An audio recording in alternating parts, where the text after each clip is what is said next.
Welcome to RPGfigures YouTube channel. We sincerely invite you to our next episode.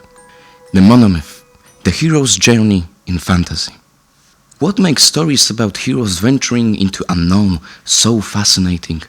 Why does the narrative of journey, trials and return appear throughout literary history, from the mythology to modern fantasy? Joseph Campbell, an American mythologist, observed that most hero stories follow a universal pattern, the monomyth, or the hero's journey. This structure can be found in Tolkien's The Hobbit, Lewis' The Chronicles of Narnia, and Rowling, Harry Potter. But why is this pattern so effective and timeless? Is it merely a literary construct, or does it reflect something deeper, something that mirrors our own life experience? Campbell identified three main stages of the hero's journey: the call to adventure, initiation, and return. Each of those elements plays a crucial role in classic literature. Bilbo Baggins, Harry Potter, and the Pensive Children all go through those stages, discovering their destination, facing trials, and returning transformed. But does every journey end in a triumph, or does returning home sometimes bring more questions than answers? Why do so many writers adopt this framework? Perhaps it's because the hero's journey is a metaphor for life itself. We leave behind what is familiar, experience hardship, learn, grow, and return, only to find that nothing is the same. Is it ever truly possible to return to normality after a profound experience? Every great story begins with the hero leaving the comfort zone. Bilbo initially experienced peace living in Shire. Is called by Gandalf to embark on an adventure he neither understands nor desires. Harry discovers he is a wizard and leaves the Muggle world to enter Hogwarts. Lucy, Susan, Edmund and Peter, while playing hide and seek, stumble upon the gateway to Narnia, forever changing their lives. Do heroes have a choice? Is the call to adventure destiny, or is it an imposed role? Many mythological heroes initially reject their calling.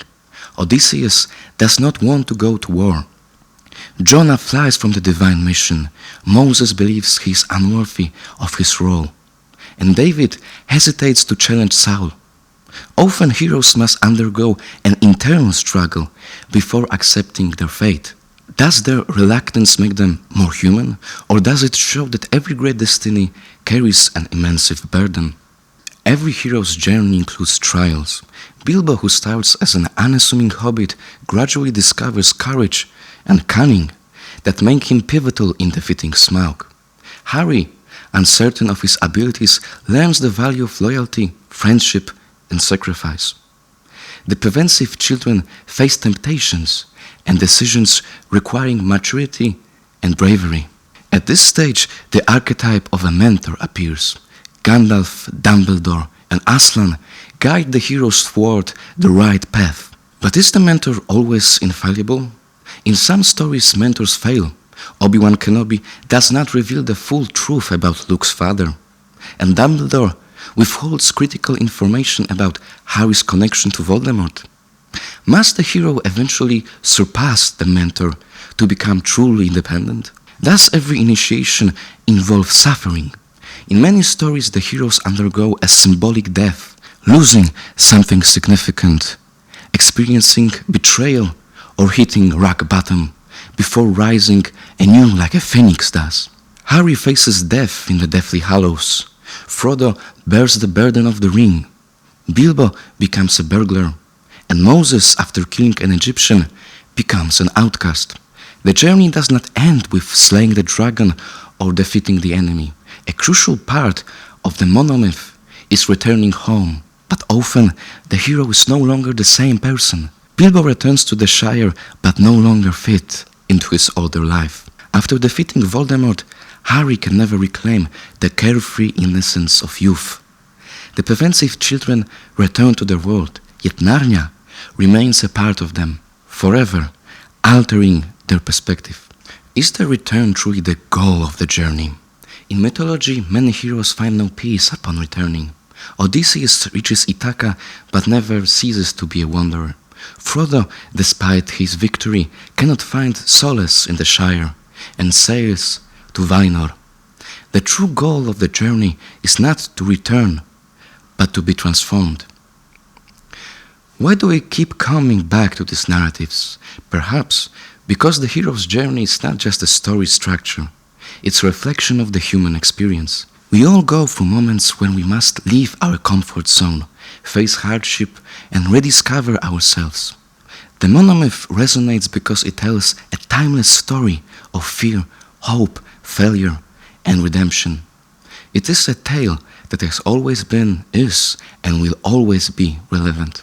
The hero's journey is more than just a framework. It is an enduring story of human experience that transcends cultures and epochs.